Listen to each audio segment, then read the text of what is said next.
नमस्कार मायबाप रसिक प्रेक्षक.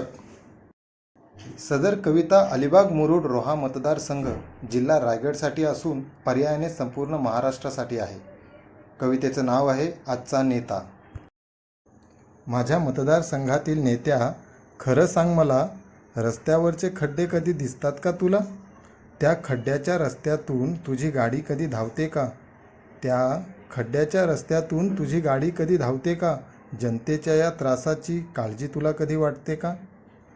विधानसभेत गेल्यावर पर्यटन या विषयावर बोलशील का? विधानसभेत गेल्यावर पर्यटन या विषयावर बोलशील का? की विनाशकारी रासायनिक प्रकल्प आमच्याच माथी मारशील का? उद्योग, रोजगार, शिक्षण, समाज या मुद्द्यावरती भांडशील का?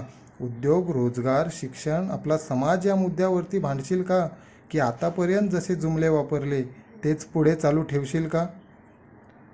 गोरगरीब शेतकऱ्यांच्या जमिनी लाटून उद्योगपतींच्या घशात घालशील का? गोरगरीब शेतकऱ्यांच्या जमिनी उद्योगपतींच्या घशात घालशील का? कर्जमाफी तर खूप दूर आहे, पण त्याच्या शेतमालाला हमीभाव तू देशील का?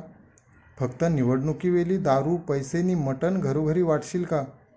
फक्त निवडणुकीवेळी दारू, पैसेनी मटण घरोघरी वाटशील का? की प्रत्येक झोपडीपर्यंत शिक्षण पोहोचेल एवढा जोर तू खरंच लावशील का? दोन समाजात वाद निर्माण करून तुझ्या मतांची पोळी तू भाजशील का? दोन समाजात वाद निर्माण करून तुझ्या मतांची पोळी तू भाजशील का? की एकदा की मतं मिळाली की सगळ्यांना वाऱ्यावर सोडशील का? भ्रष्टाचार मुक्तीच्या मोठ्या मोठ्या बाता तर सगळेच जण करतात. भ्रष्टाचार मुक्तीच्या मोठ्या मोठ्या बाता तर सगळेच जण करतात. निवडून आल्यावर मात्र या पक्षातून त्या पक्षात अशा माकड उड्या मारतात. म्हणून मायबाप जनतेला आमची हात जोडून विनंती आहे की कोणताही पक्ष, गट किंवा नेता यांच्या भूलथापांना आणि मधाच्या बोटाला बळी पडू नका. आपली सत्सद विवेकबुद्धी जागरूक ठेवा. आपलं मत अनमोल आहे. प्रत्येकानं मतदान अवश्य करा. धन्यवाद. जय हिंद, जय महाराष्ट्र.